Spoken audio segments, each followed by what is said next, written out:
Hey guys, welcome back to Clownfish TV. This is Neon. I am here with Geeky Sparkles. Hello. It's time for another daily dose of dismal Disney. We're gonna talk about Disney and Disney walking the politics back. Yes, it's everything we've been saying. Oh my God, guys! This is the LA Times, guys. Yeah, so this is really interesting.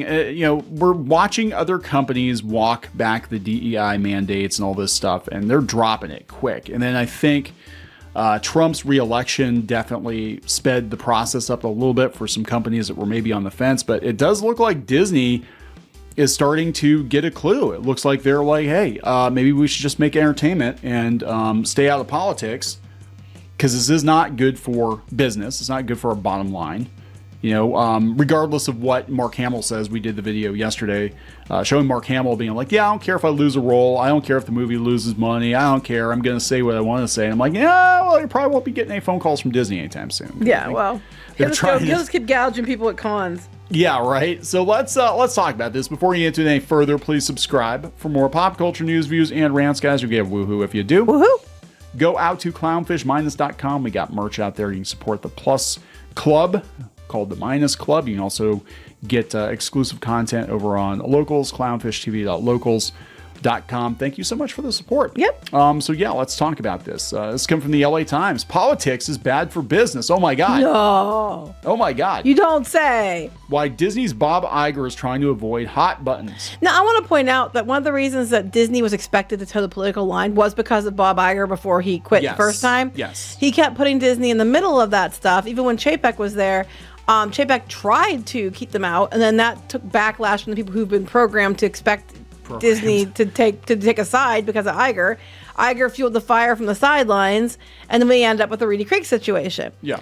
And now Iger's like, oh crap, maybe we need to stop being political. But this is also the same Disney who said if you don't confirm Biden, they were going to not give money to Republican candidates. Yeah. So I mean, it's so weird. Like, they jumped into politics quickly and they're jumping out of it quickly. Now, look, do I believe that they're going to get out of politics 100%? No. Hell no. Iger won't.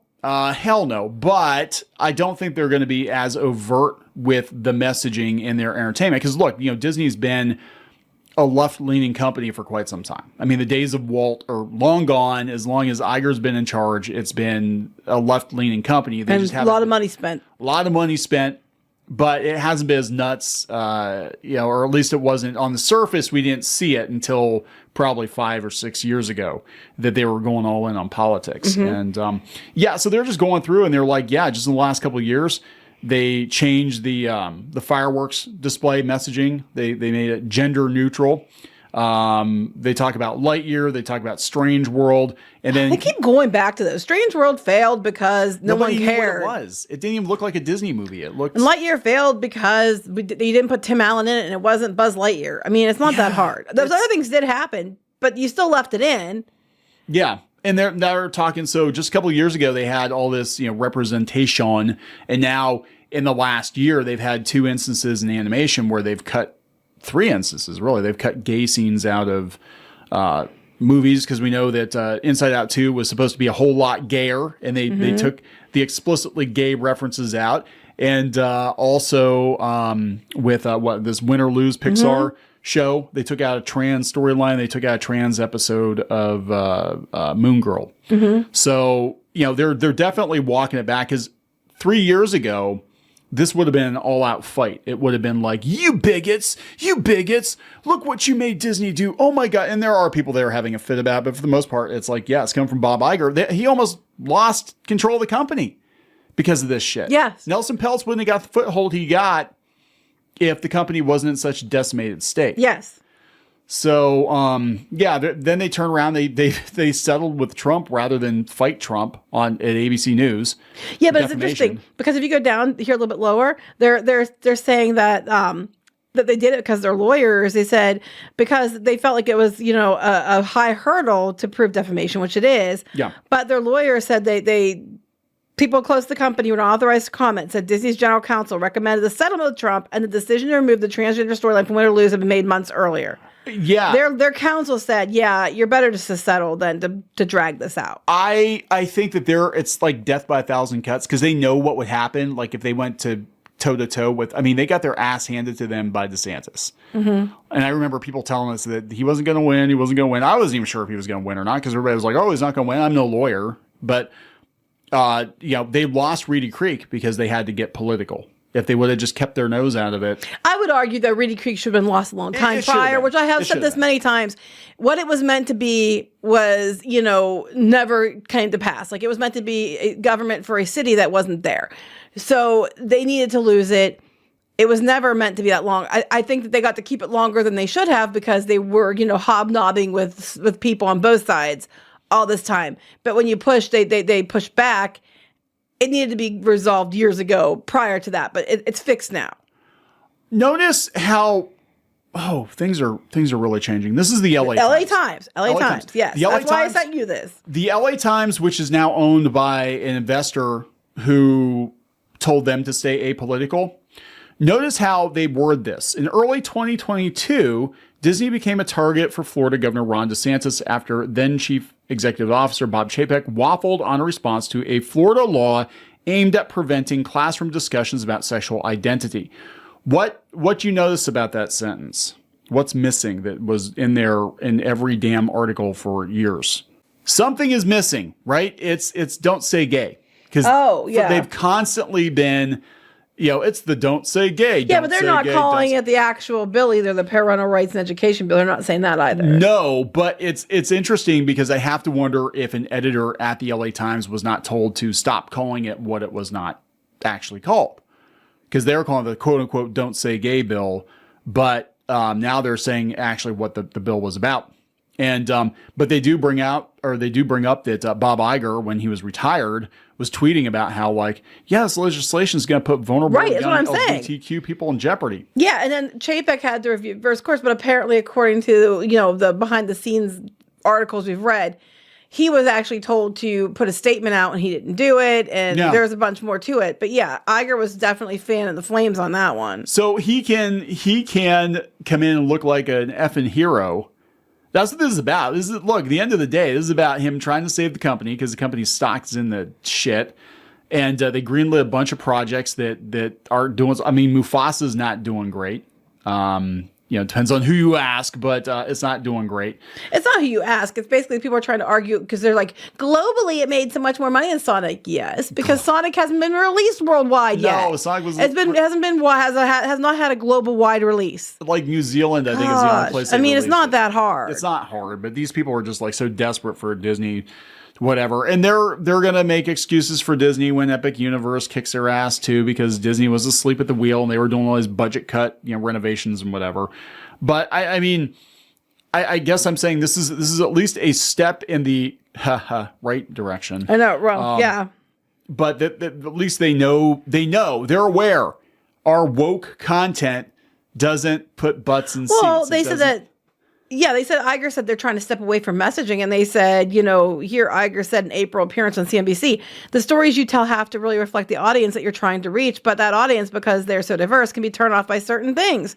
We just have to be more sensitive to the interests of the broad audience. It's not easy. You go for people get mad, but for years we've been niching things to death, and it's that's great, but you can't expect everybody else to support it too. You have to go for the broad audience. That doesn't mean you cannot have diversity and inclusion.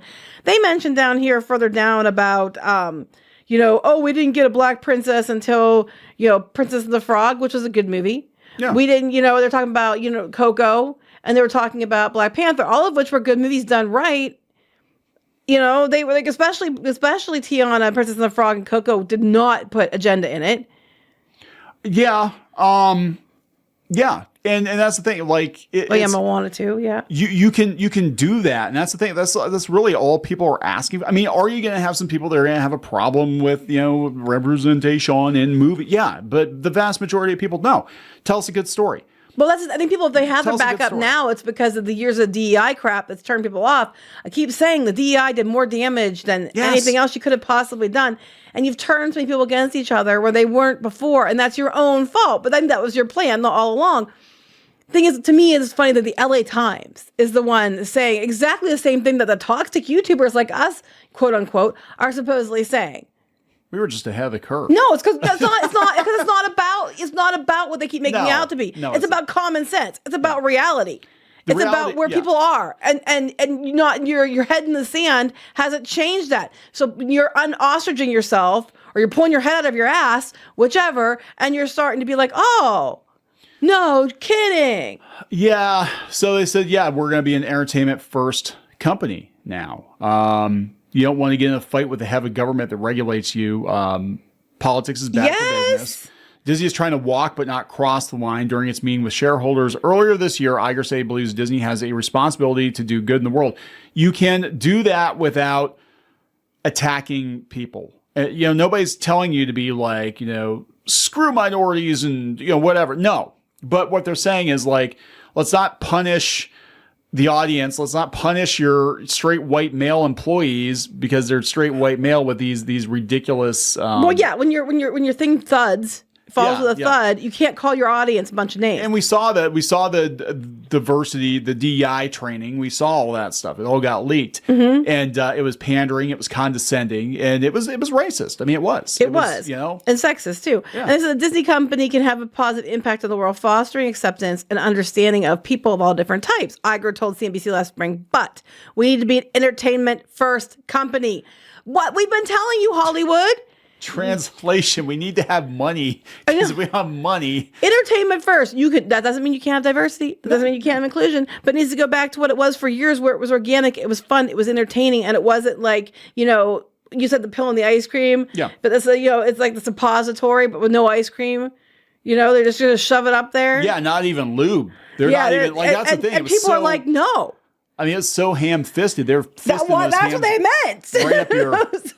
Right up your ass, It's like, they don't, no, it doesn't work. And people are turning against it because they were bullied enough and they're like, no, this isn't working anymore. Screw you. And Disney is losing reputation points daily. What were we joking with the kids before we came over to the studio and called somebody Poopy McShitKnuckles? Oh, yeah, the dog. You called the dog that. And then Squid King was like, he had to work hard to get that name. There you go. That's what Disney works hard. Mickey's new name is Poopy McShitKnuckles because he's been fisting everybody with the message. You with the message. Oh my god, the message. I can't even. I'm thinking shit knuckles. It's it's close to Christmas. I know it's a hell of a segue. We just don't care anymore. We're tired. We don't care. So we got a lot of Christmas stuff we got to do. So have a happy holiday. Have a Merry Christmas. Have a good New Year. We're going to be doing some videos between now and then, obviously, but maybe everybody else is going to nope out. Maybe they'll just be like, I don't want to hear about Disney drama until January. That's right. And that's a valid response. Anyway, are we going to wrap this up? We're going to wrap this up, guys. Then you won't hear about Poopy what was it? Poopy McShitKnuckles. Poopy McShitKnuckles, yeah. It's like Pippi Longstocking's awful brother. What? I don't know. Anyway, can we please wrap this? Half brother, because his last name's different. Okay. He's a Poop Deck Pappy's illegitimate bastard. No. Let's wrap this up. God, whatever. Let's wrap it up, guys. Wrap it up. Please subscribe. We'll talk later. I don't know why you would subscribe after that, but see ya.